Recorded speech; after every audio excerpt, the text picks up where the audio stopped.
I'm going to drop in the chat a worksheet if you want to like scribble down stuff for a grant that you might be thinking about doing.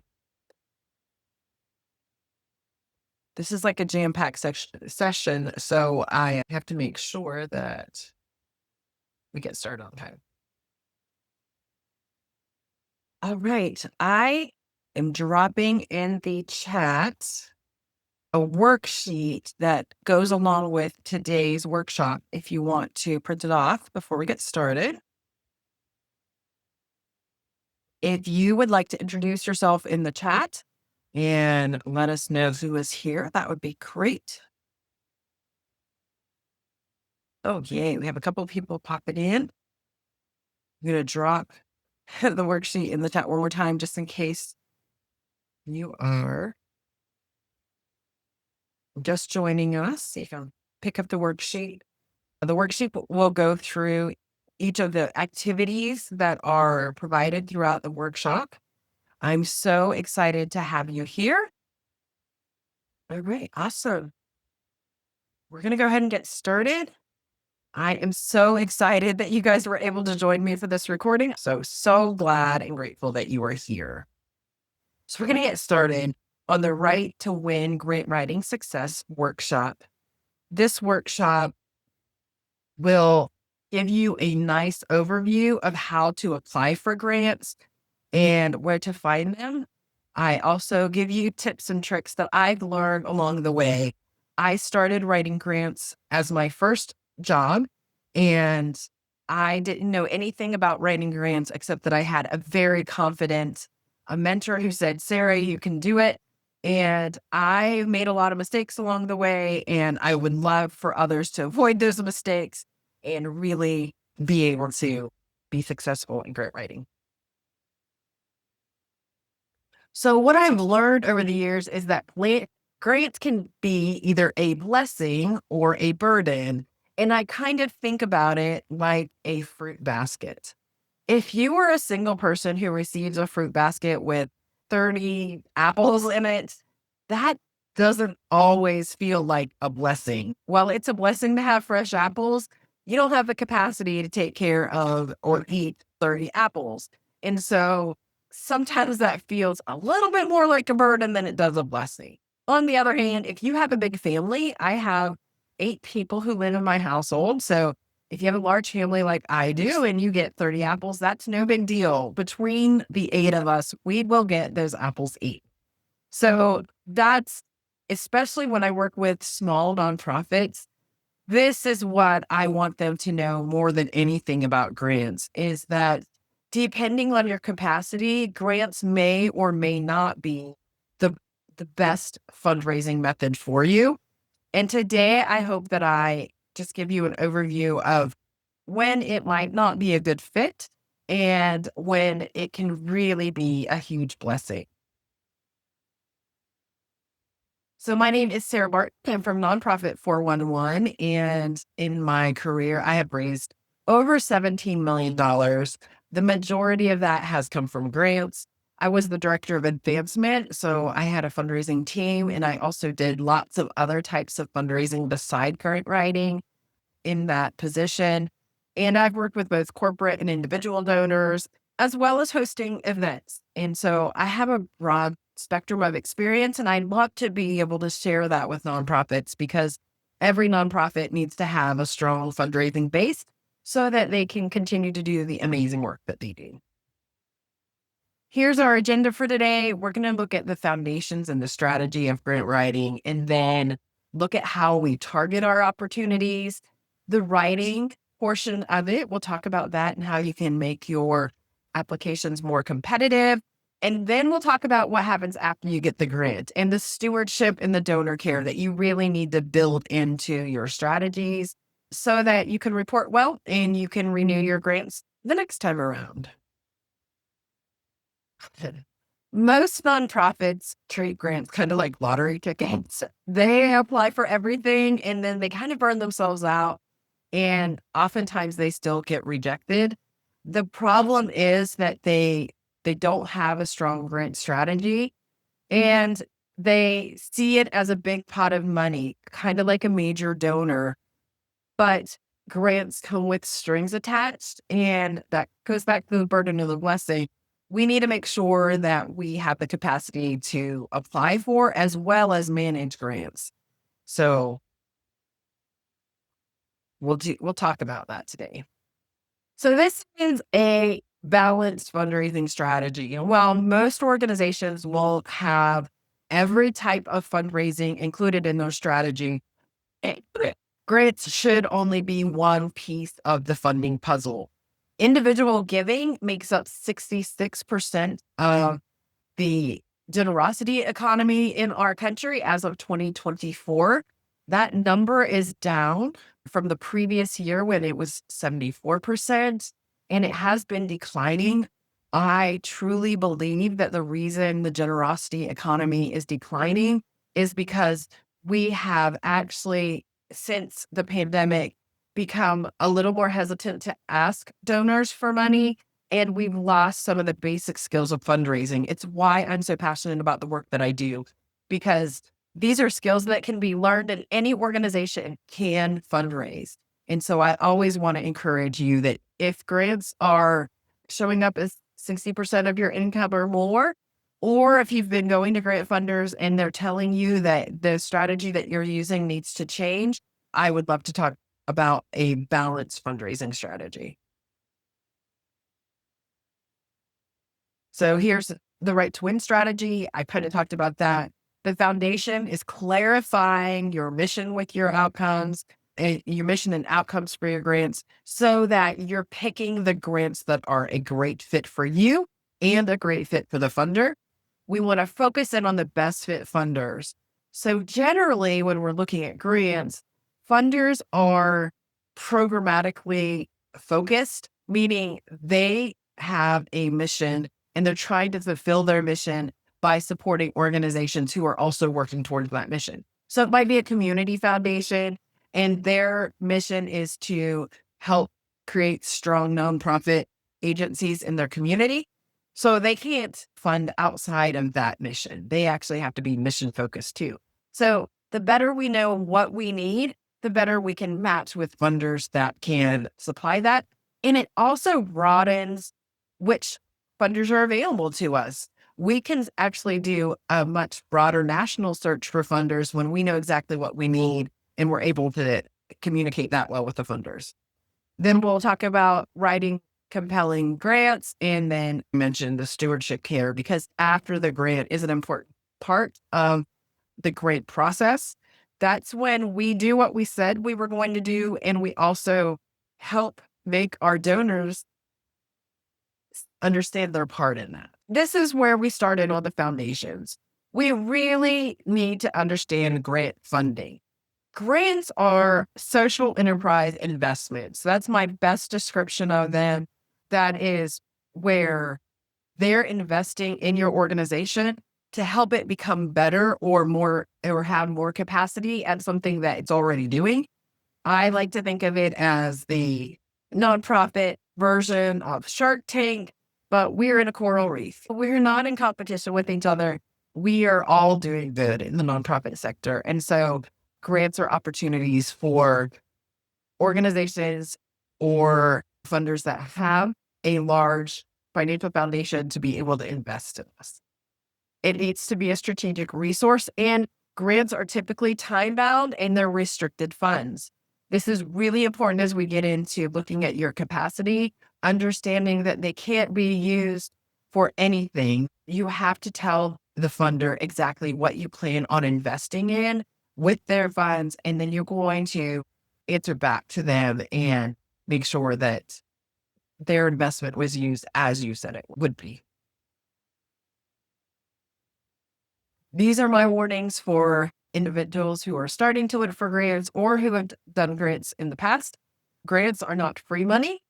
They do come with some requirements generally. So the organization needs to understand that going forward or going into it. I worked for an organization that got funding for a science lab. There was a lot of that build that wasn't covered by the grants. And so there were parts of it that the organization had to have the capacity to support prior to being able to spend the grant money or in conjunction with spending the grant money. So if if they don't require a financial investment, they will definitely require a time investment. So for small teams, it's really important to think about that time investment. They're not easy money. I think that that's a misconception is that it's easy to get a grant and that'll take care of our need. I was on a call with another great writer this week, and she said the average rate of success is 30%. That was kind of high in my experience with other organizations, but 15 to 30% is what is average. I had a much higher percent of success. I tended to be 70 to 80%. And it is really because I was targeting in and asking for very specific things to donors who were very interested in funding those things. And I really believe in building the relationship with the funder. So the difference can be significant if you're using these strategies. They're not quick money. The quickest that I've had an emergency grant, which was funded within 3 days. So that was for a piece of equipment that went wrong. And without that piece of equipment, the organization was going to be severely in need. That was fast. Generally, it's not going to happen before a month at the earliest. And I have had a grant awarded to me a year and a half after I applied for it. So it can be even longer than that, depending on who you're applying to. The one that was a year and a half later was a federal grant where there had not been a lot of money allocated to that grant in the application year. And instead of reopening the application, they continued to fund down the approved site. So know that it's not quick money and it's not guaranteed. On the guaranteed piece, recently in past 3 years, I have seen a lot of funders beginning to decrease the amount that they're awarding, even though the request was for, so say the request was for 50,000, they only funded 25,000 on the guaranteed money. Even if you've worked with a funder and they said, yes, we're interested in funding that, please know that the total amount is not guaranteed until you actually receive it. So when are grants a good fit? This slide is probably one of the busiest slides I've ever created. I really like really clean slides, and I absolutely wanted you to have all of this information. These are the 6 areas that I think are a best fit for grants. Occasionally, there will be operational grants by donor advised funds, but generally there are not grants for operational cost. Grants tend to fall in these 6 categories. Startup funding. If you have a new program or you have a new initiative that you want to do, it's a great fit to look for a grant. You want to look for the grant prior to launching the program, because sometimes if you've already launched the program, they're not interested in funding it anymore as a startup. They might be interested in expanding it, but the startup means before we start. So you want to have a good idea. If your strategic plan is that you're going to build some type of training program in the upcoming year, that's when you need to start looking for funders who are interested in funding educational pursuits. And you'll want to understand that, are you moving forward on this project prior to getting the grant? Are you only able to add this project if you get the grant? Those things are going to be really important to know as you write that grant. Expansion is the second area. This is where we're scaling an existing program. We want to serve new people, serve new regions. We're adding new services.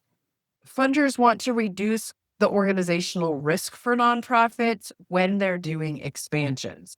So they know that up front, you generally have to invest more money before you're getting a return on investment, right? And so they want to help you with that. They want to assist you with that. And that ties right in with innovation and special projects. If you're testing something new, or if you need to do something short term and time limited. We saw a lot of special project grants during the pandemic for COVID response. Sometimes those special projects can be submitted. Sometimes it's a good fit for a funder, all the time.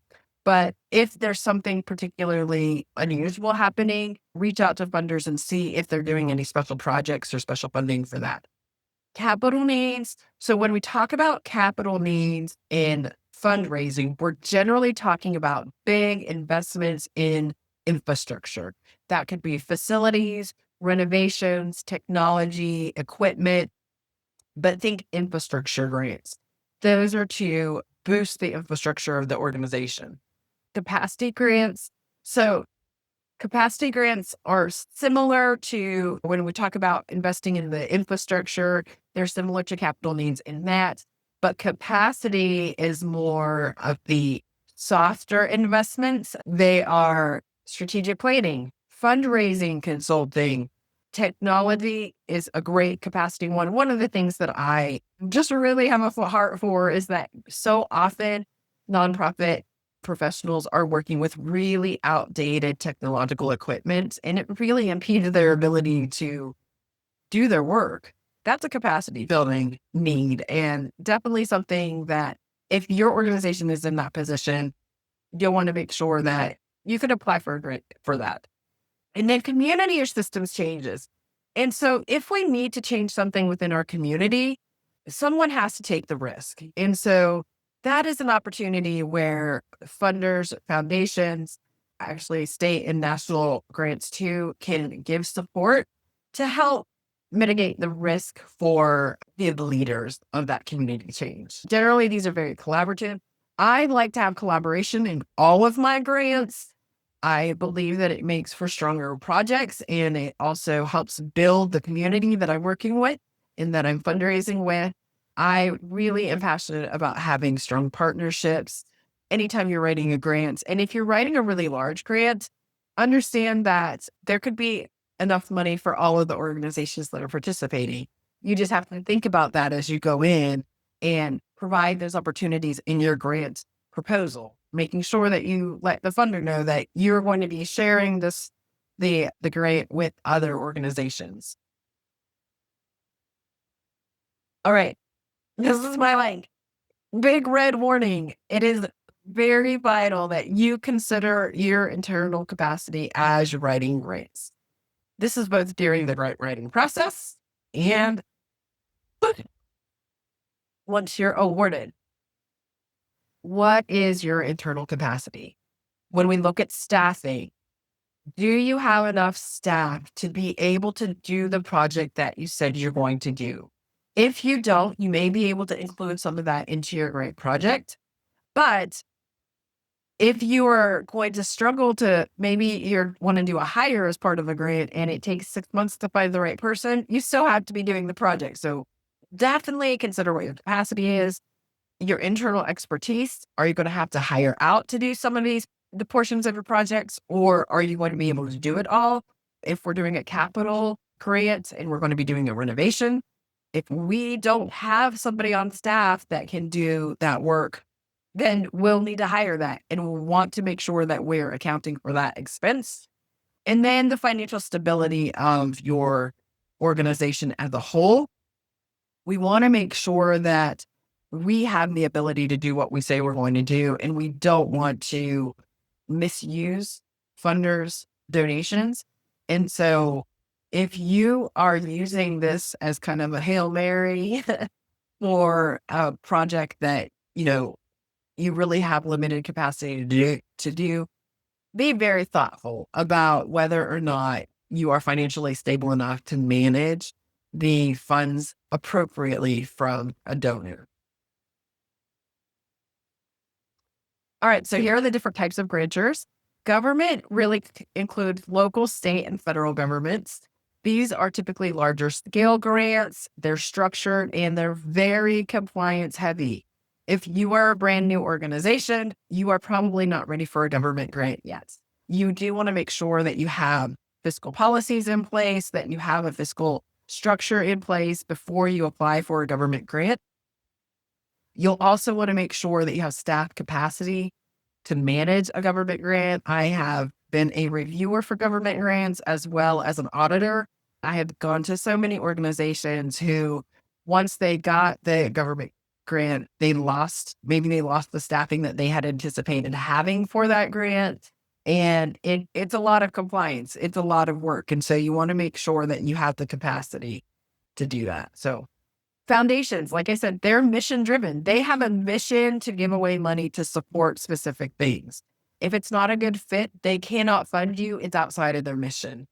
But they generally provide program focused grants, and these are competitive and they're becoming more and more competitive. This last year has been one of the most competitive grant seasons I have ever witnessed. And the grants kind of ebb and flow anyway, but the funders recognize the high need in the community and they have a limited amount of money. So they have to be able to share the wealth. Corporations, I think corporations are great partners for grants. They often do it as their social impact leg of their organization. They like to build community relationships through their grants. Every Walmart, every county in West Virginia has access to a Walmart within. They generally have, if they don't have it in their county, they drive to it. It's kind of a destination point. Walmarts have a granting option. So do Lowe's and Home Depot. And I really encourage you to look at online vendors. Online vendors also have these social impact arms, Amazon, Nike, Trader Joe's. If it's something that you use in your organization, they might be a great corporate partner. Or if they're really passionate about what you do. If you're really passionate about healthy food, Whole Foods would be a great potential partner because even if they're not in your community, they really care about healthy food and, that impact. So they can be used for grants and then also sponsorship. So those are two different things, like looking at partnerships with corporations, asking for donations from them. That does not have to be just as a sponsorship opportunity. You can have donors to your organizations that are corporations that are not sponsoring anything. They just want to support your mission. And then they also have opportunities for employment engagement. They may be a good fit if you need volunteers. And then donor advised firms, I just want you to know what these are.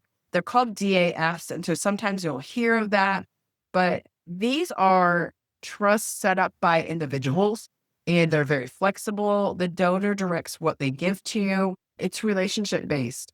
So this is much more aligned with a fundraising opportunity, but sometimes they have formalized the process into a grant. But you want to know who the person is at making the decisions at the donor advised fund. All right. As you prepare for the grant, you want to take some time to strategize and plan. Think about these 5 questions. What do you need? And what do you really need? When we're asking for grants, sometimes people they dream really elaborately because they're like, oh, well, if they're interested in that, they'll just fund anything.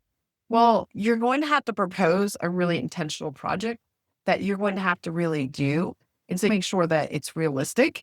It's realistic for your needs. It's realistic for the population that you serve. What do you need to make that project successful? And why do you need that?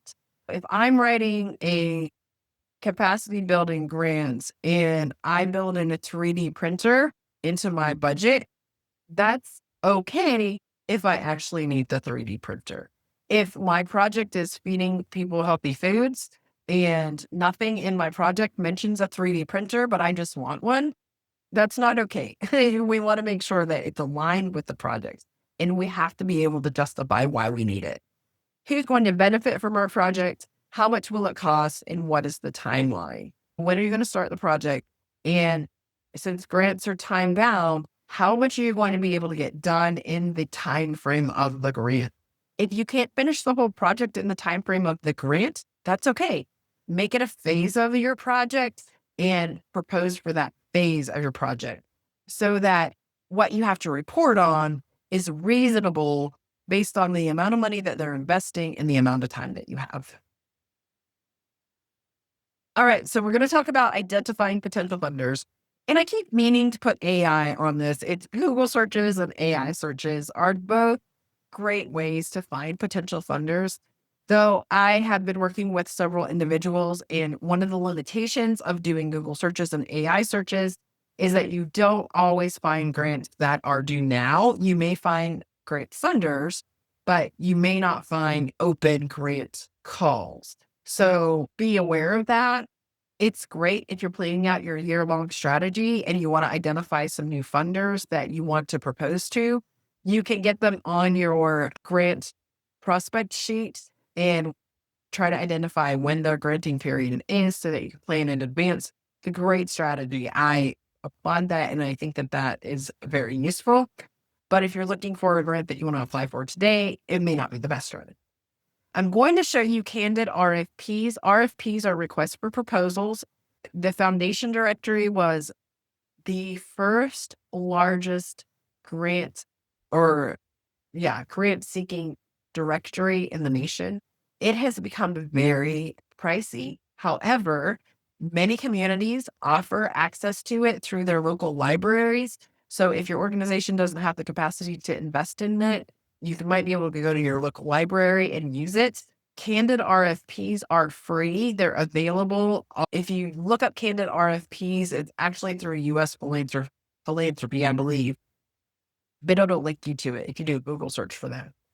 I just learned about Grant Gopher. Grant Gopher actually instrumental does this, and Grant Gopher also does this at a much lower price point. Grant Gopher will tell you like upcoming grants in the nonprofit sector for specific topics. So you could actually go in, plug in your state, and plug in your interests, and it'll show like grants that are going to be available in the next month. From there, Instrumental will also do that. And I don't pay for Instrumental. However, I did use their free 14 days or whatever it was. I went in, I set up a couple of grant searches, and they send me emails to tell me that a grant is coming up. So both great resources. Then that's where now I have a filtered version of grants coming to me. They are really specific. They are really focused. And I'm seeing like, hey, in the next month, this is due. That's in my strategy. Grants.gov, and then every state has a grant opportunity website. For West Virginia, it's grants@westvirginia.gov. But these two are federal and state grants.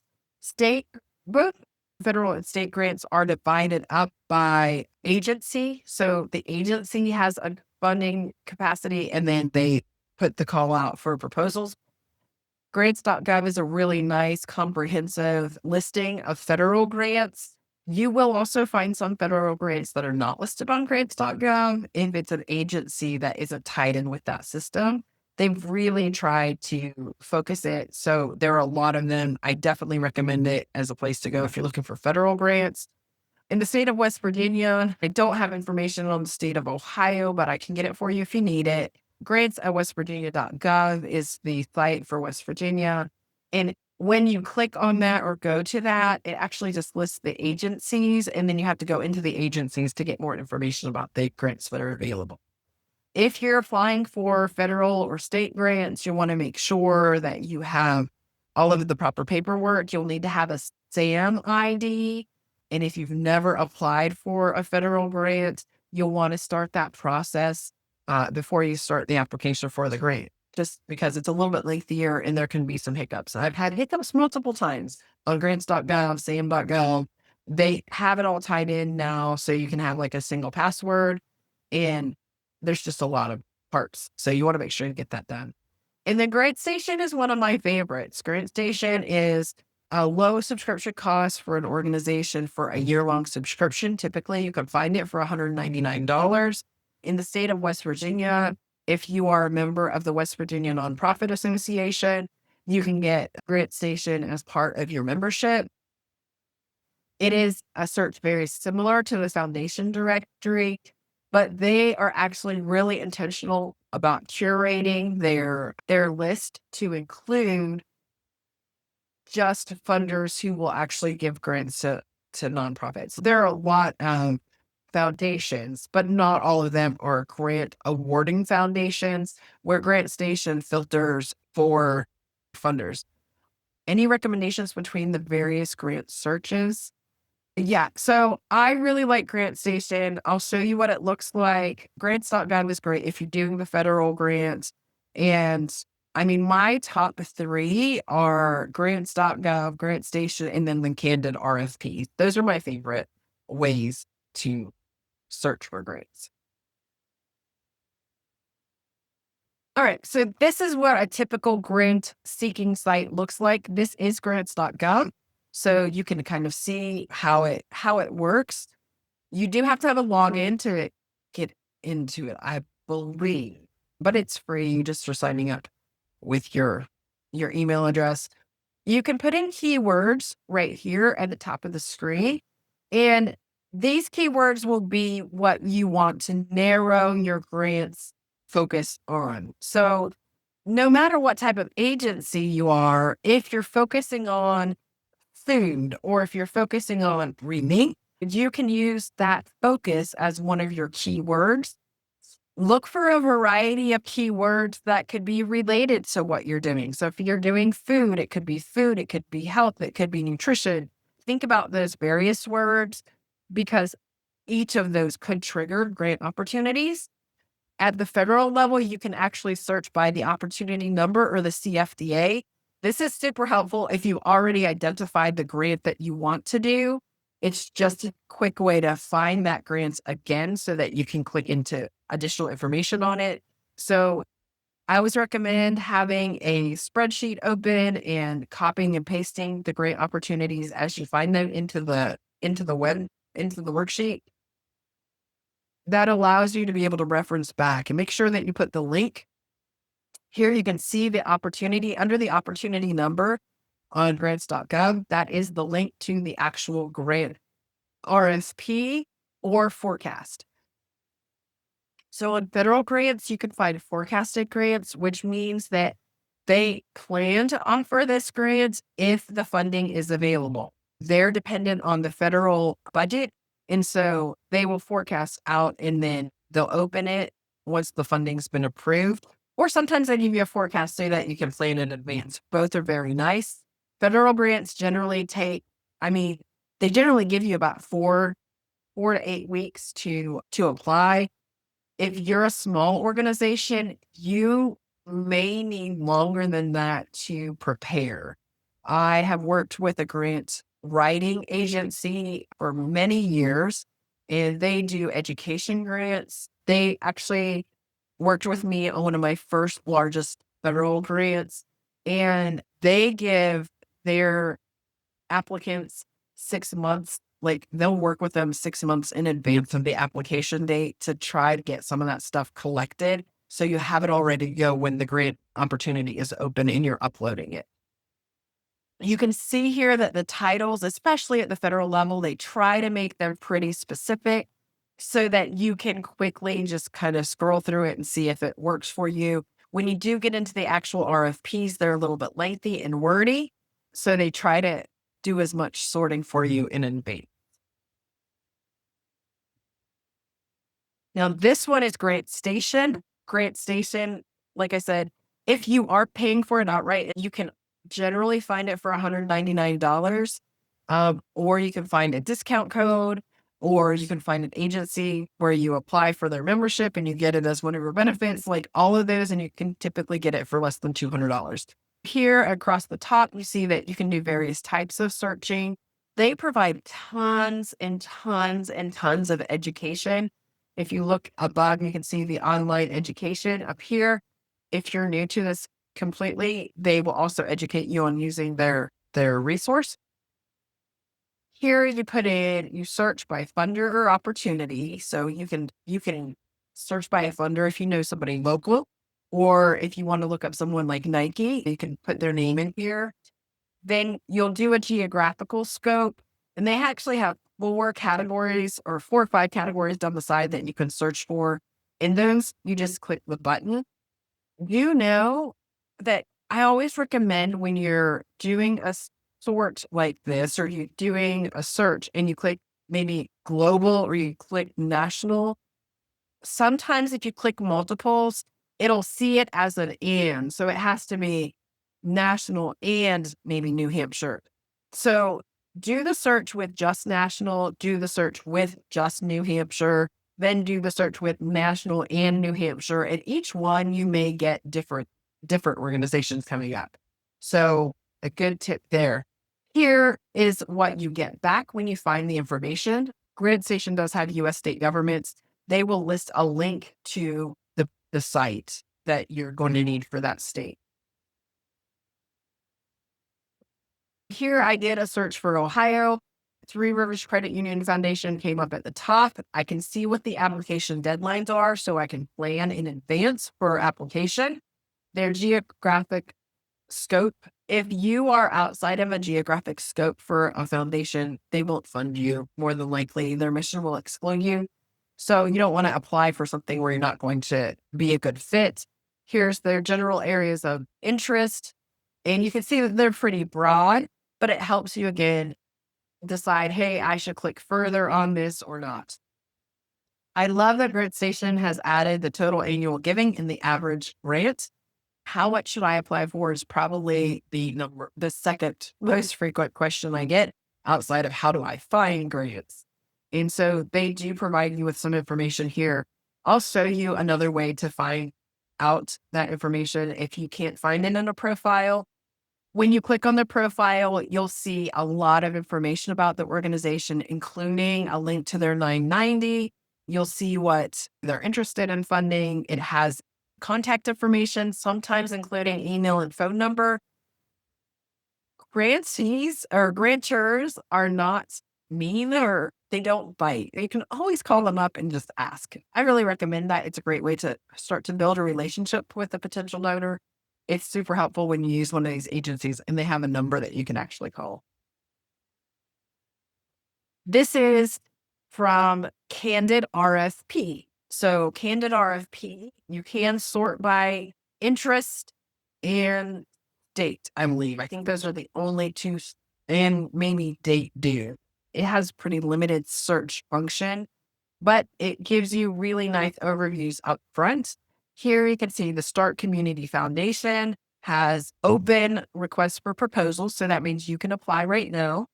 The grants up to $5,000. They'll be awarded to support projects impacting women and children in Stark County, Ohio.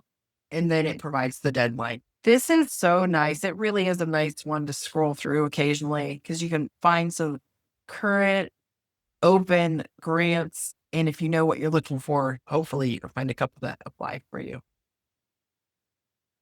USA Grant Watch is another great one. I think their emails are really good. They will send you the emails and tell you open grant opportunities. When you go to click on more information from USA Grant Watch, you do have to have a subscription to see more information. But a lot of times they tell you who the funder is and you can go directly to their website. So know that that's always a possibility to get the information from them. And they've done some sorting and they've done some notification. If you aren't a subscriber to their service, just go directly to the funder's website. And the nice thing about USA Grant Watch is that you can actually do any state and they'll grant watch for your state. So that's really nice feature for them.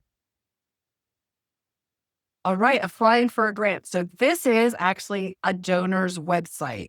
Another great place to get donor information is their website. I chose the Claude Worthing Benedum Foundation for the demonstration. They provide funding in all of the Appalachian region, which stretches Ohio, all of West Virginia, Kentucky, and Tennessee. There's 5 states. Pennsylvania has some in the Appalachian, but they actually will tell you what their focus is. But I love their website because they're very specific about applying for a grant. And you'll want to look at websites information up front before you apply. They're going to give you tons of information about what they can fund. Because remember, they're not mean for not wanting to fund you. They just may not be able to fund you based on their restrictions. But here we see West Virginia. They provide economic development, education, community development, and health focuses for grant writing. I have worked with them. They do not deviate from these 4 areas. They will, from time to time, change the specific area of focus within these 4 categories. Okay. So at the time that I took this picture, promotion of entrepreneurship, projects that promote technology-based economic development, and programs to promote the growth and accessibility of new capital for businesses in distressed communities. That's their specific focus right now. So just like your organization does strategic planning, funders do strategic planning, and they may have in their bylaws the restriction on the 4 areas that they can fund, kind of like the Benedum Foundation, but the board can set the areas of focus. So even within those, narrowing it down a little bit more and making it a more specific focus. So that's what Benedum has done here. Also from their site, here are their restrictions. If you fall into a restriction category, just move on from that organization. It's because they cannot fund these types of organizations. And so it is just best for you to move on just because they're a big funder and they have a lot of capacity to do funding. It doesn't mean that the more you work with them and try to get them to do something that's outside their scope, they're going to be able to fund you. They may be very supportive of the work you're doing and not be able to fund you. When I started working, started doing grant writings, it was when the Gates Foundation had really just launched. I cannot tell you how many people told me I needed to get money from Oprah and I needed to get money from Bill Gates. The organization that I worked for did not qualify for money from Oprah. And I tried to see if we qualified for money from Bill Gates, and I received a negative response. And that board member continued to tell me I needed to get money from Bill Gates. And I was like, I can't. They will not fund me. So just know that when that happens, they're just not the right donor for you. Now, this one is 990s. So you will frequently see when you start looking for grants, you'll see stuff on 990s, and people don't really know what to do with that. If you click into a funder's 990 and you scroll all the way to the bottom of the form, generally, this forms can be super lengthy. Sometimes there are hundreds of pages, but they do list out who they gave money to as part of that form. And it's listed out. This is a listing from an agency in West Virginia. It helps kind of who they let have relationships with. So let's say I'm in Charleston, West Virginia, and I'm looking at this agency and I see that they funded the Covenant House and my friend works at the Covenant House. Hey, that's great. I can talk to my friend and see a little bit about this funder. I can learn a little bit more about the funder. If I don't have any friends there, well, now I know that they're very interested in the Charleston area. This one was also interested in Davis and Elkins College. They have a scholarship program there. If I'm looking for scholarship money, they might be somebody I can reach out to. I would want to learn more about them, right? But I think one of the most important pieces is the amount that they're awarding. If you don't know how much to apply for from an organization, it's super helpful to look at their 990s to see what their average grants were. This agency, and I didn't put which agency this was. I just did I got it from ProPublica, which ProPublica is the place that you want to go if you want to find 990s. They offer them all for free and you can click into them as PDFs. But here I see that they gave two $15,000 awards, a $5,000 award, $32,020. I probably should not apply to this organization and ask for $100,000. That doesn't look consistent with what they're giving. And this is definitely a pro tip. This is how you figure out what is a good starting place. I would recommend looking at them, and you're probably going to be between the mid-range and the lowest range if you're new to this organization. Sometimes they would be interested in funding you more. I would try to have a conversation with them if possible, or look for additional data on their giving rates if you think that you want to apply for more.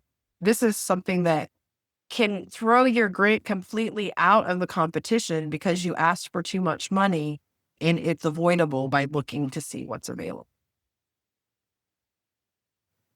And then you want to evaluate your fit with the the grant funders. You're going to read all the information, attend the trainings, and ask questions. Most grant funders now offer some type of Zoom training.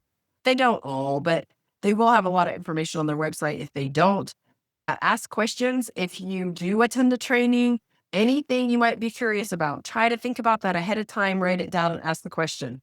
West Virginia First Foundation is a big foundation in West Virginia that they offered a training for this current grant cycle, and they recorded all of the questions, but they're not taking any additional questions. So if you have a question and it didn't get put in during that training session, they're not going to answer it.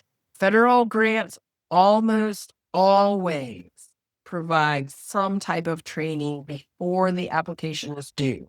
And then they will also provide recordings of that training, and you can access the FAQs on a website with their great information. So they provide lots of information at the federal level. I've mentioned several times about building relationships with funders. They don't bite. Call them if you can, email them. They may not get back with you, but if not, you've at least attempted to try to build that relationship with them, and then follow the guidelines and the evaluation criteria that's provided to you. If you don't complete the information that they asked for, it is a very easy way to eliminate you from the pool. I used to be director of the Marion County Foundation, and we did scholarships through our foundation. We would receive hundreds of applications, and if they weren't complete, that was our first level of elimination. I mean, it was so easy to just eliminate them because we knew that 100 people at least had completed or were meeting the criteria. So we're going to go through it when they're awarding, they go through that criteria. They immediately eliminate you when you don't meet the criteria. Would I care to comment on the extent that federal grants are available under this administration? So they are definitely more limited in the current administration in 2025. Federal grants are more limited. Federal grants are very cyclical anyway, and it can be very dependent on the administration that is in office. I have now been writing grants since 2000, really, is when I started writing grants.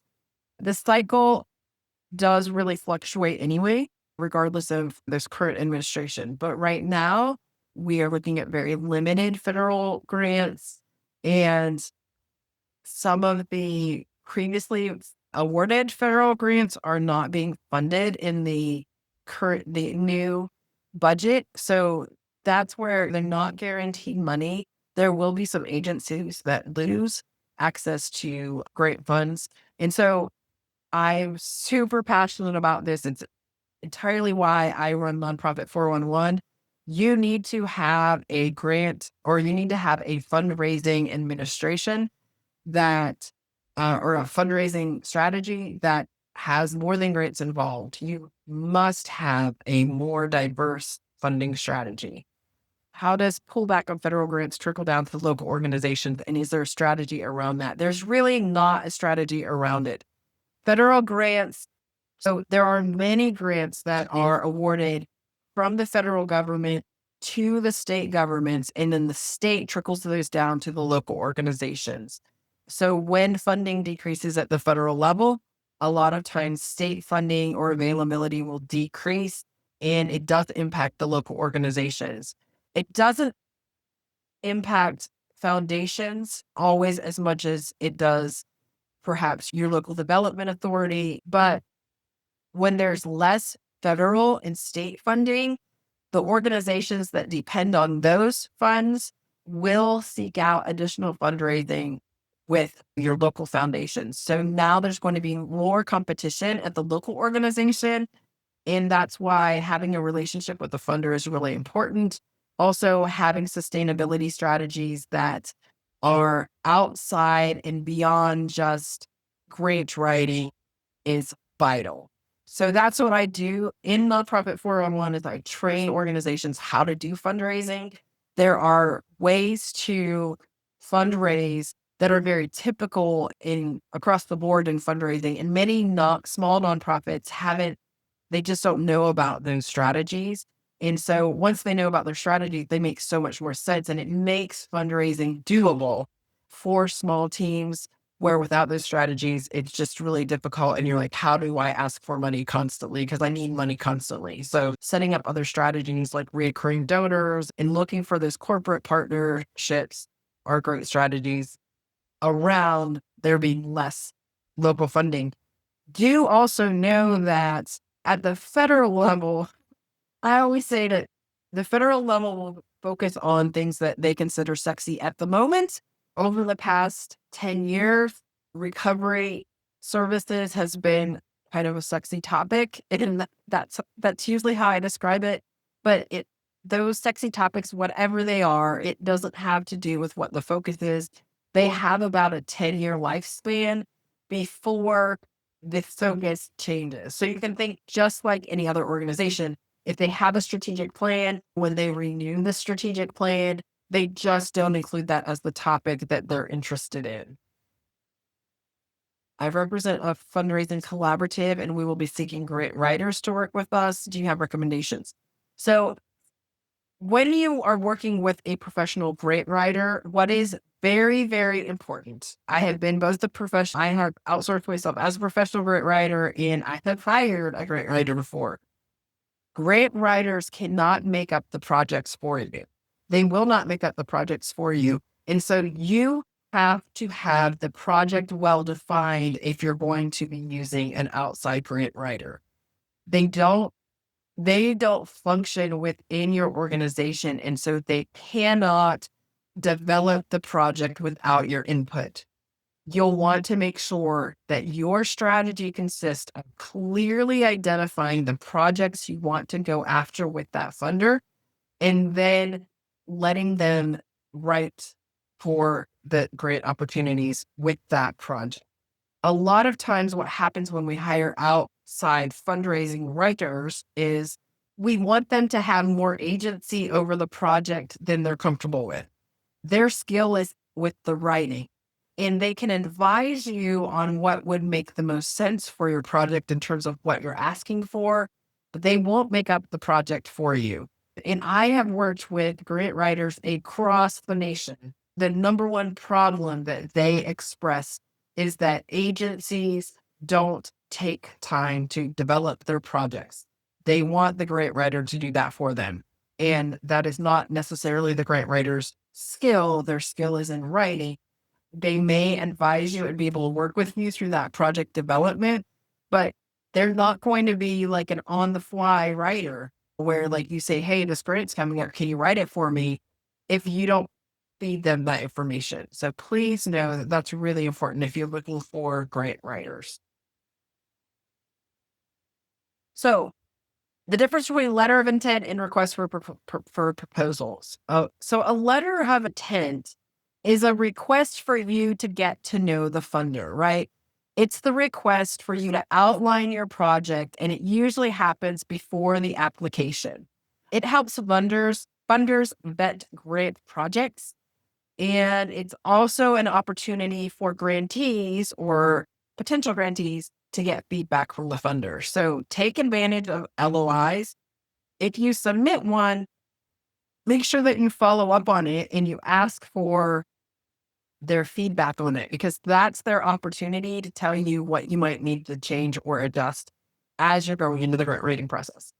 A request for a proposal is where you're actually applying for the funds. So in requests for proposals, they tell you what they're able to fund and they're interested in. They include the details about applying. This is where they'll tell you where to get information about the grant, the training opportunities, the FAQs, the deadlines, and the timelines. All of that go into the request for proposals. So that's the difference between the two. Some organizations require both. I was not aware of what an LOI was when I started writing in 2002. And I would send letters of intent to everybody. I bet I've sent more than 500 in my first year of grant writing. I would just go through, find agencies that were somewhat aligned and then send them a letter of intent. Or what I was telling them was I was telling them about myself and what I needed in hopes that they would get back with me and they would let me know if they were interested in funding me, but it doesn't work like that. Usually this is where they're asking, it's more specific and you can tell them about what you're proposing and it's aligned with the funder. Here's the application process. Review your guidelines. You're going to develop your appeal or your proposal. You submit it, and then there's a review process. I always want to point this out that in the review process, it may or may not be the person that you've spoken with at the organization in the review process. Usually it's not. I've worked with a lot of organizations that outsource the review process because they're trying to make it fair and equitable.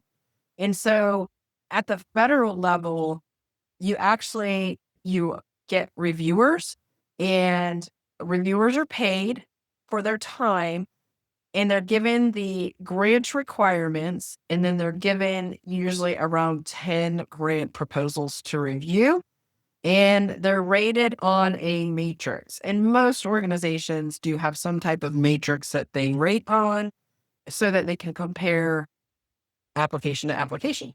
Then that matrix, so I will tell you at the federal level, they really have really cleaned up, or the ones that I've worked on a lot of personal reviews.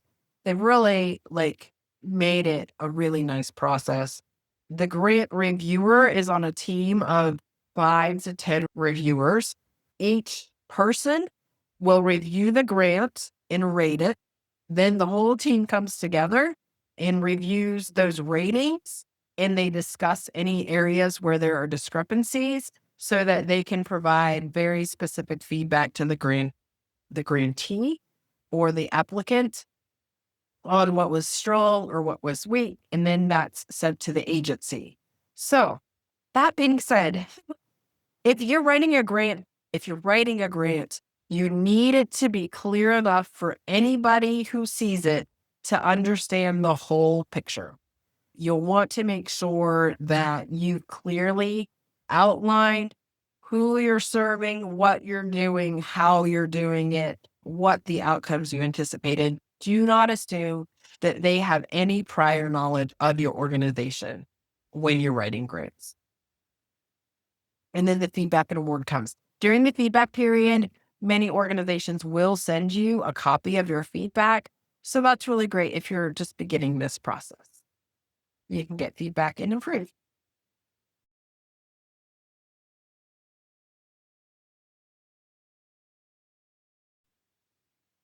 All right, we're moving into writing the grants. Grants are a unique type of writing because in a grant proposal, you want to tell your story.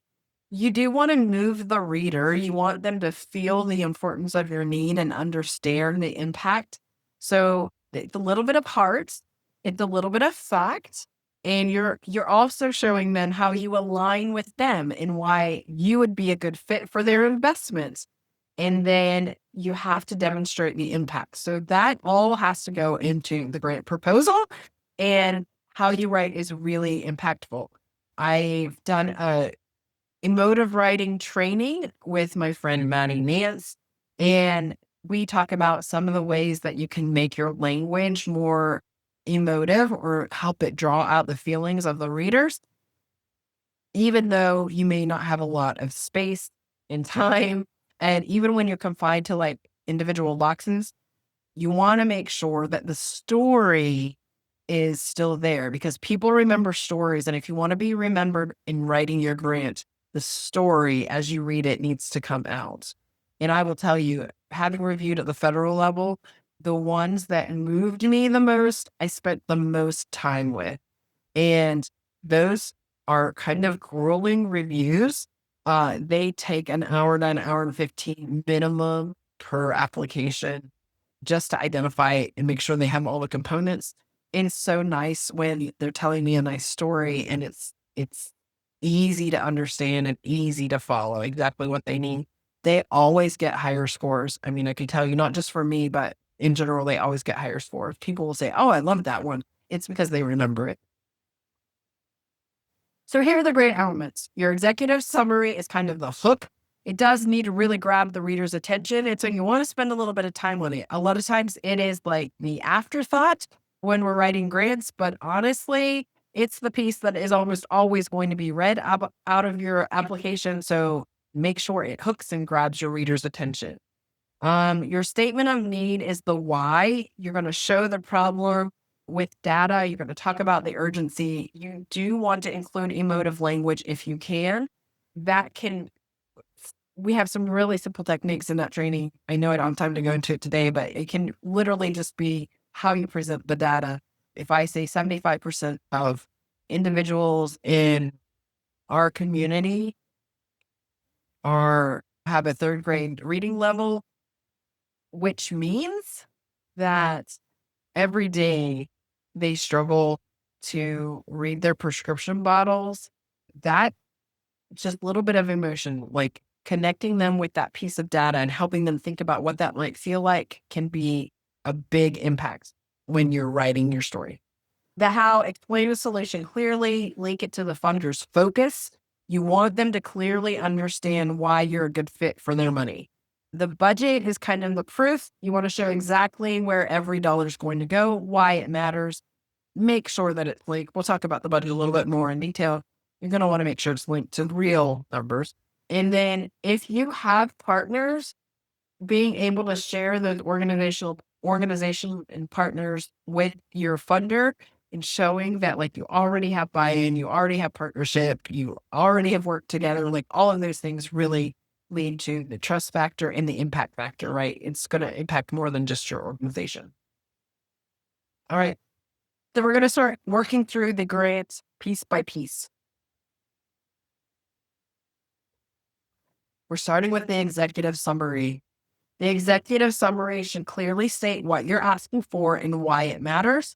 It should summarize the problem, solution, and impact in 3 to 5 sentences. You will always, always, always, always include how much you're asking for in the executive summary, and you want to keep it simple and memorable. Okay, so here's an example. We are requesting $75,000 to construct a safe pedestrian bridge to the island park, creating reliable access for families, seniors, and children, and opening one of our community's natural spaces for recreation, health, and family connection. Now, that is just one sentence, but I told my reader a lot of information in it. Obviously, if we had a little bit more space, we could make this a little bit broader, but I've told them how much I want and what I'm going to do with it. I'm going to construct a pedestrian bridge. Why? Because I want to create reliable access for our community. What's that going to do? What's the impact? It's going to open our community's natural space for recreation, health, and family connection. Let's say we're applying to a foundation and those are their 3 focuses are recreation, health, and family connection. I've now just said why this is an important application to read. If you have a project in mind, jot down a couple of sentences that would be impactful for your project as we go along. All right. Statement of need. Okay, so in our statement of need, we want to really demonstrate why we have the problem in our community, what that looks like in the community. I do recommend that we talk about positive things in our community as often as possible. So you can always state a positive thing and like show the gap in the community, what's missing in your community as a result of your need. Tie these as much as possible to national and regional statistics, and then highlight kind of the opportunity. What could happen if this problem were solved, right? That's what goes into the statement of need. Here's an example. Right now, families in our community have limited access to safe outdoor recreation.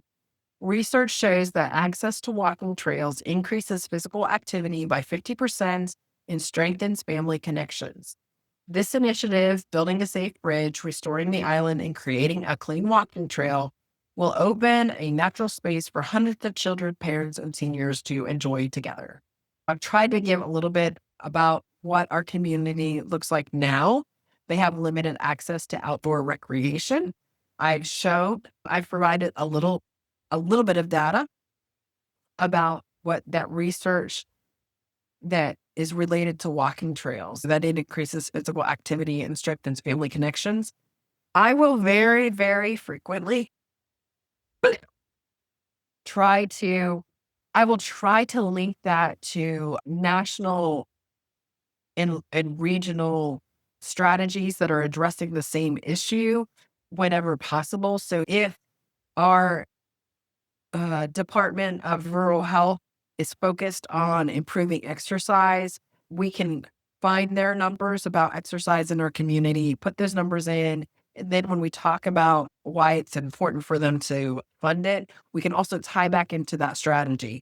Our Department of Health is focusing on improving exercise for its residents in our county. This will provide additional opportunities, and research shows that when we have access, we increase our physical activity. Right. So the more and tighter you can tie all of those things together, the more impactful your request will look. If you're using the worksheet, you can write down 2 sentences. What is your community missing now as a result of the project that you are proposing, or a lack of? And then what difference will it make if your project succeeds? For new initiatives, focus on the gap today and the opportunity tomorrow, and show funders the cost of doing nothing. What does it mean if we don't provide additional childcare in our community? What does it mean for the single moms? What does it mean for parents who are both working? What does it mean from the child's perspective? Think about these things, and think about these things as you write so that you can help communicate that need. All right, then we get into the project description. So, especially starting out, writing the goals, objectives, methods, and outcomes was always a confusing part for me. And I've really had to identify clearly what each of those means. And so I hopefully this will do that for you. The goal is the big picture. That's the long-term change that you want the project to create. And then objectives are, how are you going to reach the goal?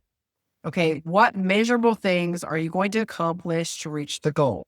If we are building a bridge, what are the steps in reaching that goal?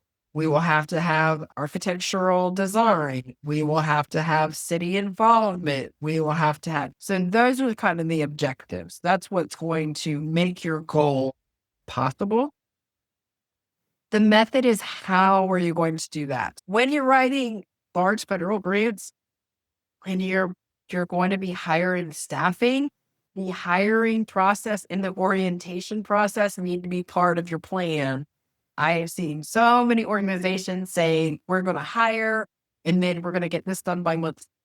So they need to hire the position and then they want to have some other objective reached by month 2.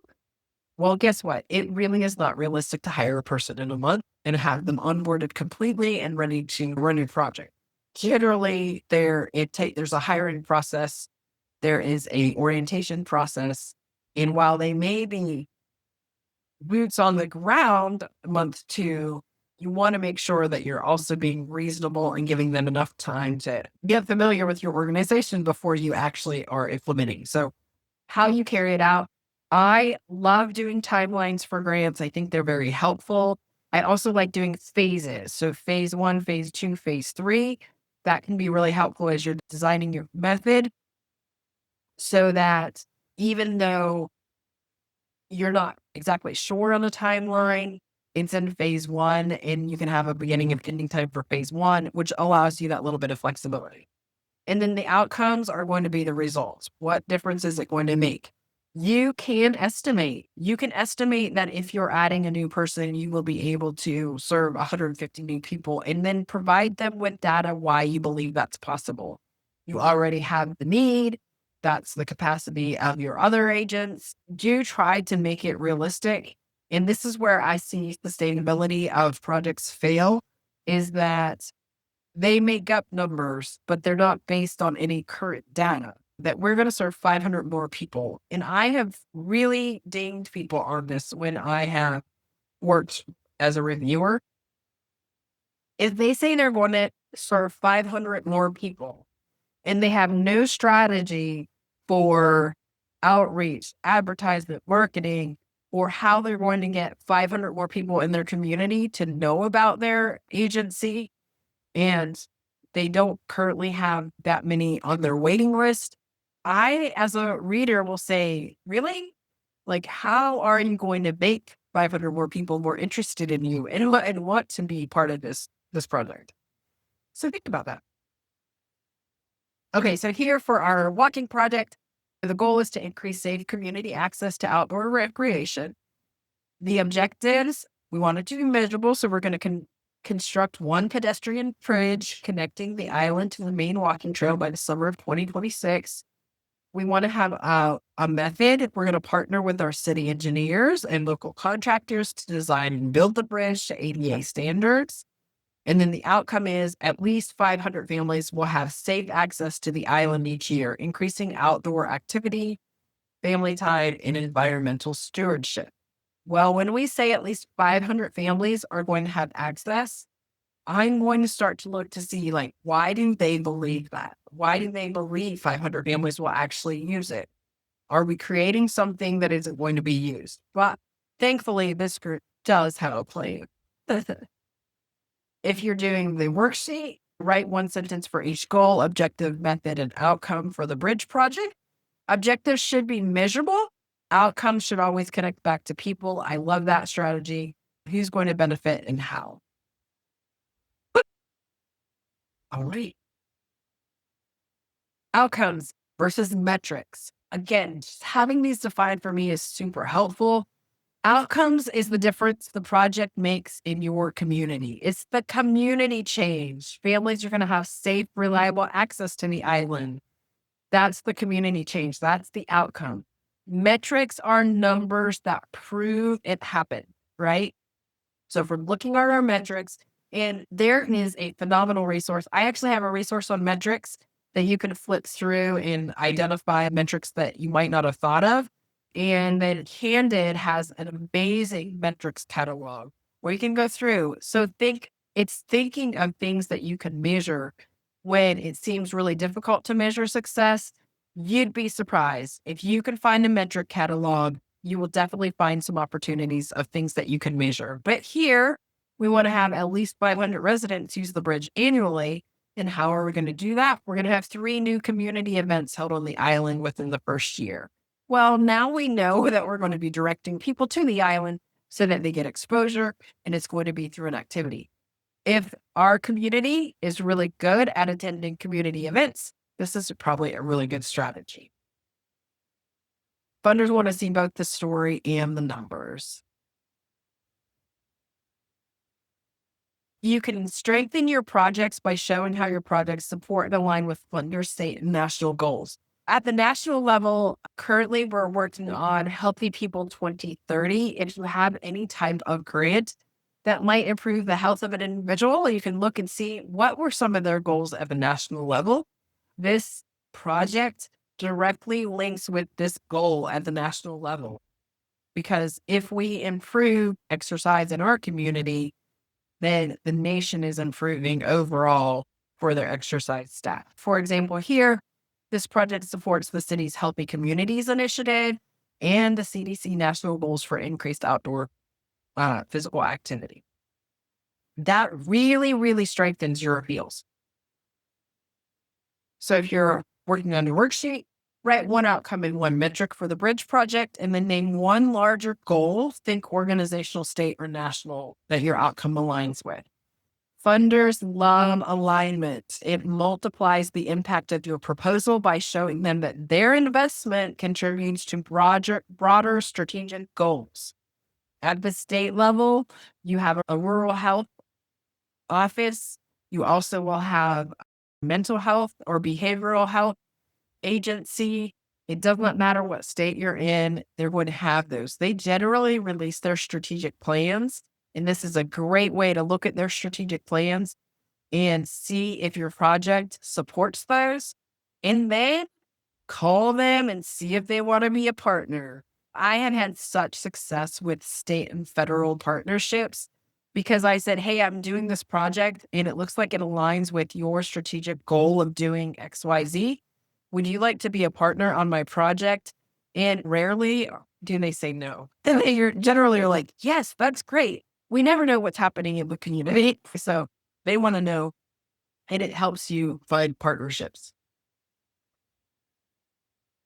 Metric development, you want to plan ahead on metric development. Metric developments are the numbers. Remember, it's the number piece. Plan in advance and decide how you're going to measure success before you start this project.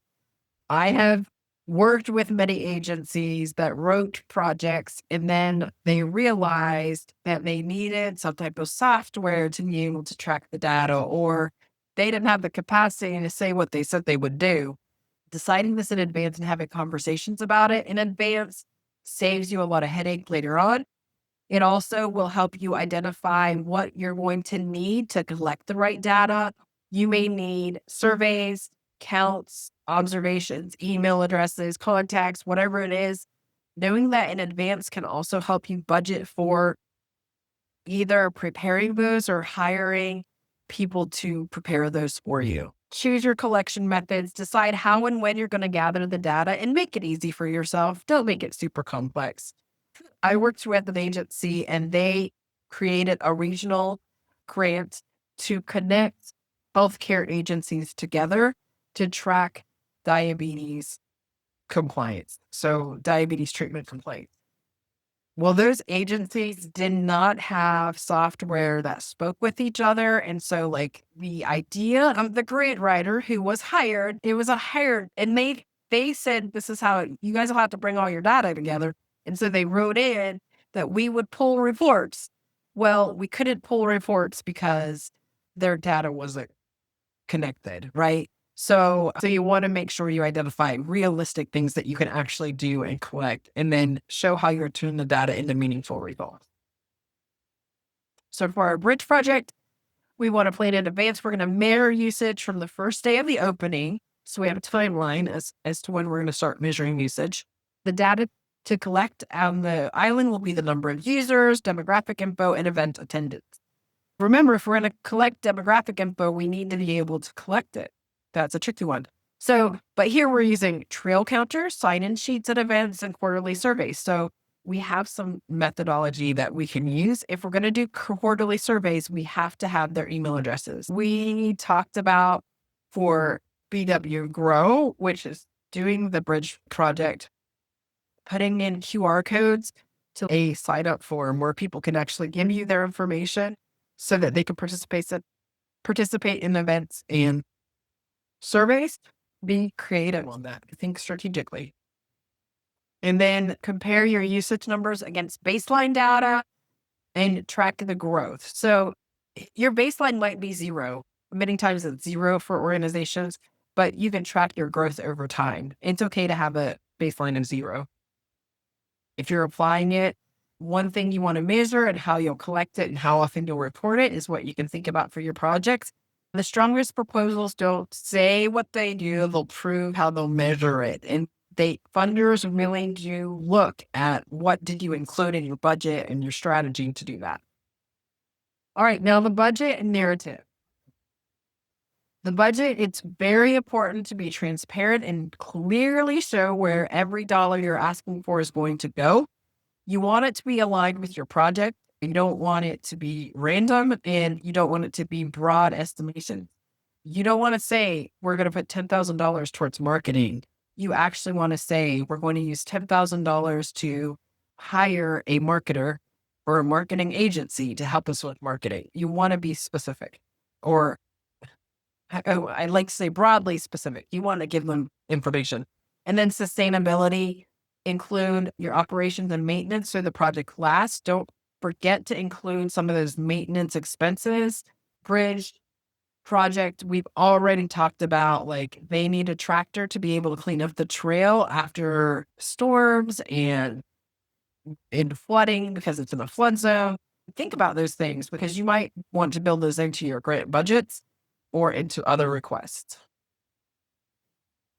Budget golden rules. Be realistic. Use accurate cost or estimates as often as possible. Don't just guess or be wishful in your thinking. I try to get quotes. You can always just do Google searches, use those numbers. Know the funder's limits and stay within the maximum requested amounts for the cost categories. Follow the guidelines, their categories, and required details. At the federal level, a supply is anything that's less than $5,000. Even though we might be purchasing a tractor, let's say we're purchasing a small tractor, and that's a piece of equipment for our agency. If we're doing a federal grant, that's considered a supply. So we would want to make sure that we put that under the supplies category and not under the equipment category. And the reason for that is that equipment that is purchased by the federal government has to have disposal strategies or acquisition strategies related to it. So anything under that, you don't have to go through that process. That's why they have the guideline. But you'll want to know those things up front. And then make sure your math works, double check your totals, give it to somebody else to double check. If there's any matching requirements, make sure it adds up. It's the number one problem I have as a writer. I always have to get outside people to check my math. Here's a basic example of a budget narrative. Budget narrative does not have to be super verbose, but it does need to clearly demonstrate what the money is going to, and it should tie in with the project. So a project manager for $3,500, what are they going to do? They're going to oversee construction compliance and reporting. That would be my budget narrative. I will have already spoken about the project manager somewhere else in my grant application. It's not going to be a surprise that I'm asking for that because that's going to be in my proposal that we'll need a project manager.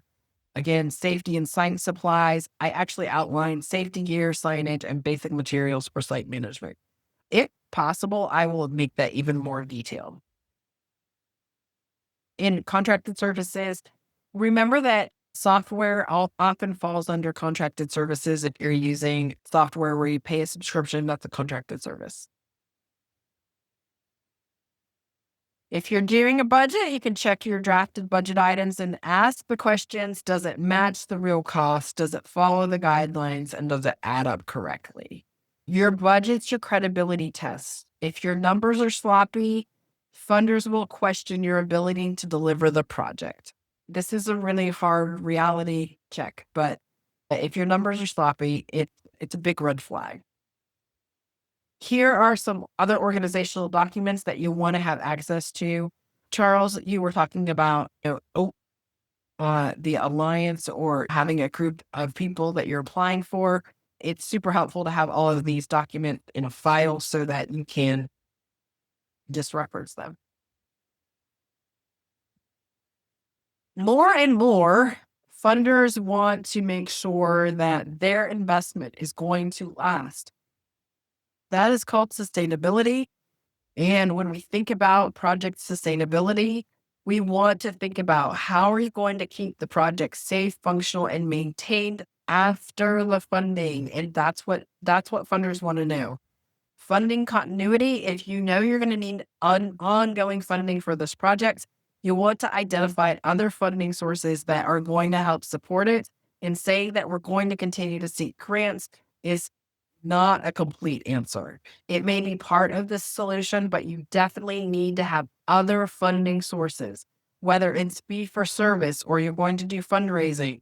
Building in a fundraising strategist into your sustainability plan is super smart because now you're saying we aren't sure where that's going to come from, but we absolutely want to make sure that we have the funding available to continue it. And then if you're doing a community project, who's going to continue this work with you? Where's it going to be housed? How are you going to keep it over a long period of time? Examples, operation and maintenance. The parks department will include annual bridge maintenance in its operating budget. So that might be how we plan to sustain that over time. And if the parks department is fully funded, and that's great. Maybe they need to know where that money is coming from for their budget. Future community events and partnerships will generate funds for the app. So now we're saying, hey, we have a plan for that. And then community ownership. Local schools and nonprofits will host at least 3 island events each year to ensure the space remains active. Here, we clearly demonstrated that the funder's investment is going to continue to make an impact on our community. If you have a project, brainstorm one idea about how your project will be maintained, one about who will fund it long term or how you will fund it long term, and how the community will stay engaged. Funders have seen more than once great projects fall to the wayside after the grant. They don't want that to happen. You want to make sure that you are providing them with that answer. Okay, so now you're ready to apply. You deliver it with confidence. Double check all the requirements, attachments, and signatures before you send it. Submit early and not on the deadline because technical issues will happen. It's kind of like Murphy's Law. If you're applying for a grant today, you have it planned in, you will have tech issues. And then make sure you keep a copy and a confirmation for your records. If you are applying on an online portal, do not assume that you will get a copy of your grant once you submit it. Sometimes that happens, sometimes that does not happen. I have worked with many organizations, including organizations that got $1 million federal grants who did not have a copy of their application. It does not look good to have to go to the funder and say, can I have a copy of my application? You need to know what you applied for.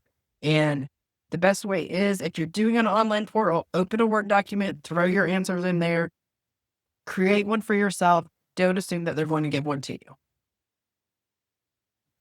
And then celebrate. Celebrate after the award happens.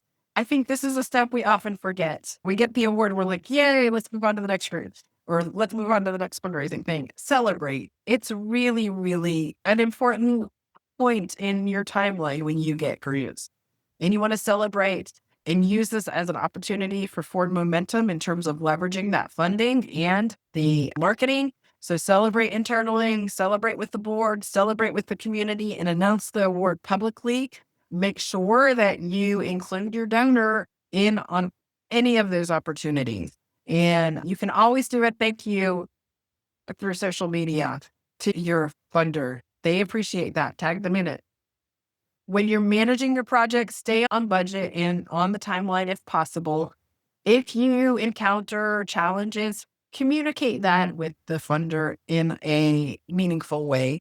That's really important. They want your investment to be successful, and they have a lot of resources to support you that aren't money, may be great at helping you mitigate some of the challenges. Document your activities and your attendance and your outcomes as you go along. Don't wait till the last minute. That makes reporting a nightmare. Use some type of shared document to keep everybody aligned. If you have a lot of partners on a grant, make sure that you're meeting somewhat regularly, at least monthly, just to give updates to everybody. I can tell you that you need to do at least monthly in order to maintain proper communication and interrupt challenges before they happen. Don't forget donors. Funders are donors. You want to recognize them as donors. Remember to put them on site in your press releases and events. I have released press releases that didn't mention the donor, and the donors would reach out and say, didn't I fund that? Yeah, you did. I'm sorry that you weren't mentioned. So tag them, pick them in social media posts, and make them feel like partners. You can always send thank you notes to your funder. Provide updates proactively, not just when required. If you have something exciting, reach out to them. They really appreciate it. And then share your success stories and your challenges, honestly.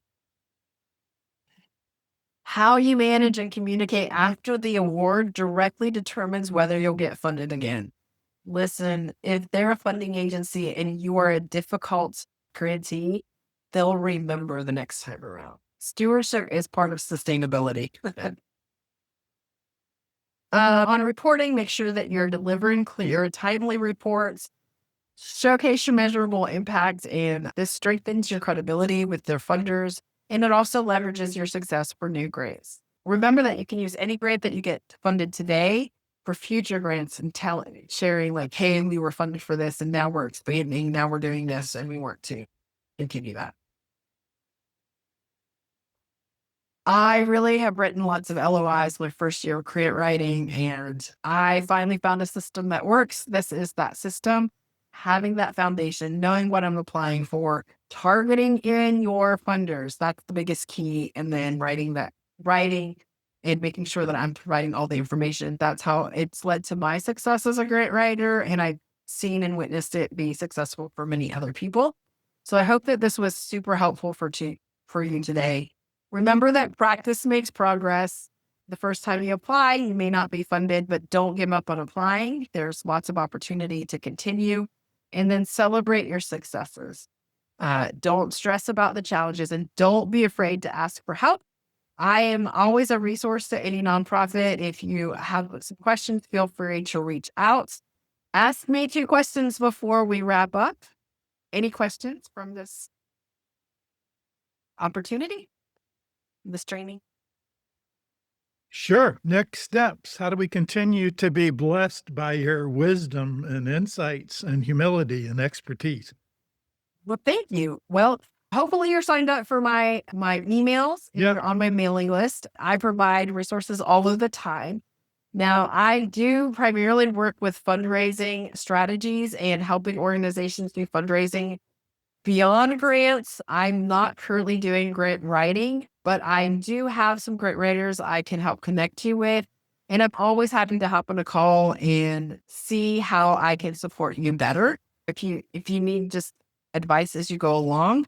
In the fundraising for small teams, we actually walk through what you need to have to do fundraising, from the knowing what your story is and being able to communicate that clearly, through implementing each of the steps of, do you have a CRM? How are you using it? How are you communicating with donors? And I'm always happy to hop on a strategy call. So if you would like that, I would love to hop on one with you, and we can go from there. That was my Tamara? next. Oh, sorry. I was just gonna say, yes, thank you. That was my next question. Perfect. Yes, I will send that in a follow-up email. Thank you, Charles. Thank you for your interaction. I appreciate it. Is it Tamara or Tamara? It's Tamara. Tamara, got it wrong. It's all I'm so accustomed to it.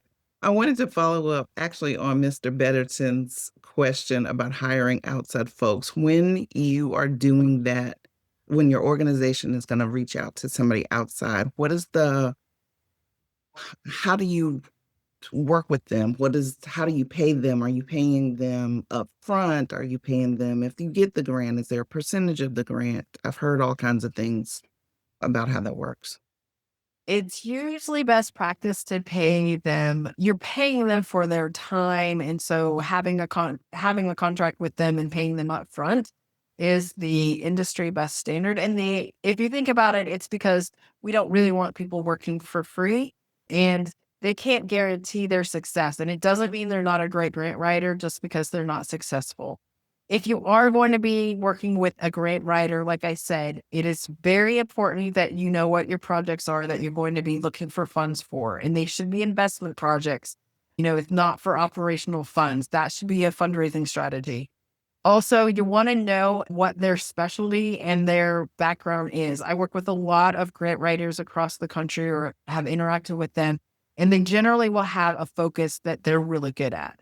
It may be animal rescue grants, it might be health grants. So not all grant writers are really skilled just across the board. They may have like a specialty area. And I've written a lot of healthcare grants. So I'm very familiar with the agencies that do healthcare grants at the state and federal level. But I've also written education grants, and I can tell you education grants are significantly different.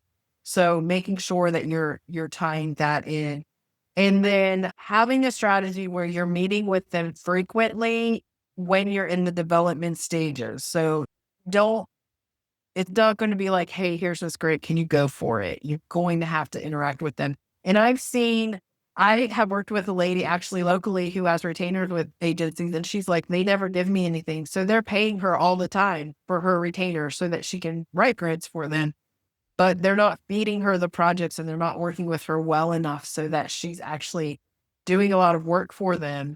And so it's discouraging for both the grant writer and the hire when that happens. So you want to think about that process that you're going to use when you're working with them. Thanks. Yeah. Any other questions?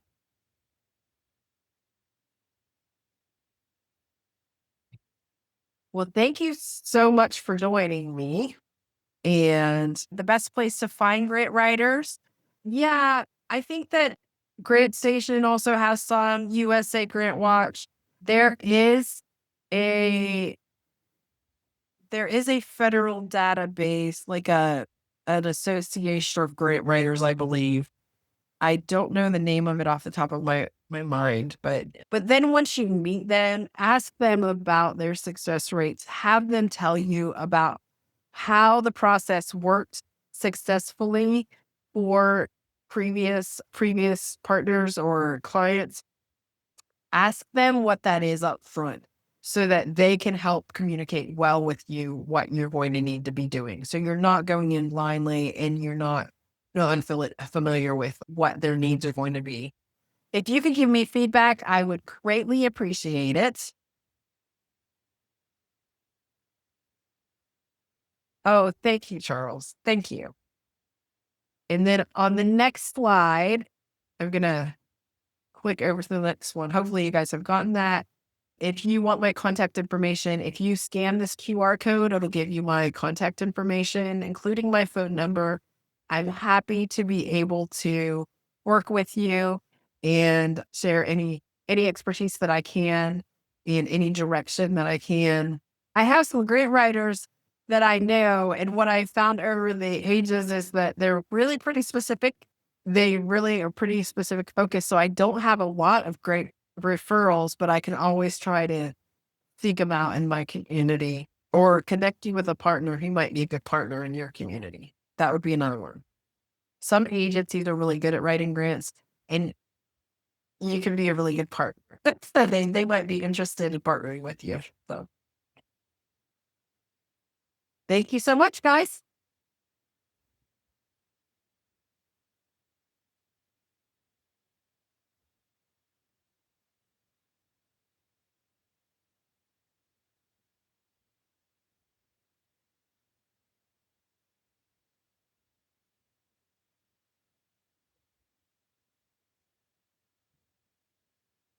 Have a great day.